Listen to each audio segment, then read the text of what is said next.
Hi, I'm Babette Edgar, and I'm here today talking with Bob Gregory on the future of managed care. Bob, what are you doing these days? Well, I just recently retired from Aetna. Oh, congratulations. Thank you. And after 20 some years in managed care, but I'm keeping my fingers in the pie and doing some consulting. So that's what I'm up to. Awesome. Well, thanks for taking the time to talk with me today. We're talking, like I said, a little bit about the future of managed care, and I know you've been in managed care for a very long time, and you've seen a lot of changes. And things seem to be moving even quicker now, especially with the government and the different legislation that's been passed.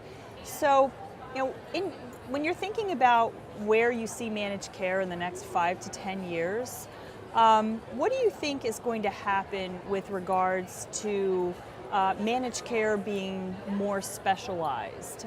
Because we look at ACOs and patient-centered medical homes, and there's so many things that managed care pharmacists can do now. So do you see specializations occurring?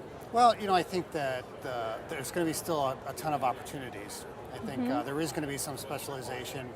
The day of the small molecule and managing populations is still going to be there somewhat, but I think there's going to be a lot less emphasis on it. And I think if you look at the biologics, look at oncology being a huge space, is that you're going to see a lot more specialization along therapeutic classes and disease management, I think, and really focusing on some diseases. And where do you see managed care pharmacists playing a role there? I think they play a huge role. I think that traditionally it's been looking at who's the right population or who's the right person to get what. And trying to, say that it may be inappropriate or whatever, but I think it's going to be more of a seeking out the right population and making sure that those patients that need particular therapies and medications get them. And I think that we know that pharmacists can engage patients, so I think that there's going to be a whole role for pharmacists in making sure patients are taking their medication, using the medication, and getting the benefit and the outcome that's desired. And do you think residency programs and schools of pharmacy are preparing our pharmacists enough to practice managed care in the way that it's going to need to be practiced? Well, I think that today there's still a lack of managed care focus and talk, but I think that, as far as the clinical background that a student needs is there.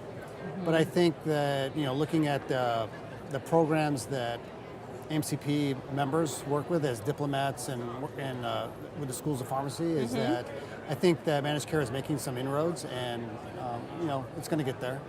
Okay, well, great. I want to switch topics just a little bit. One of the focuses of this meeting has been digital media in managed care. What do you see, or what have you seen working at Aetna or in your consulting business in terms of digital media being used to further managed care principles?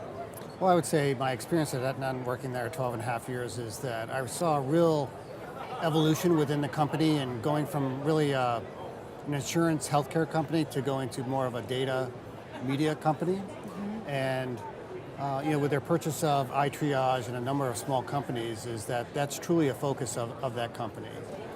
And I think the reason behind it is that not only to educate patients and give portals and all of that but to also engage the member so that they're taking care of their health and they're understanding what they need to do, why they need to do it, and they're able to utilize apps or the different media to be able to track it and get that feedback as well. So I think it's still evolving, I think, but there's certainly some pathways to get there. Great. Well, thank you for your time. All right. I appreciate it. Great. And have a great meeting. Thank you.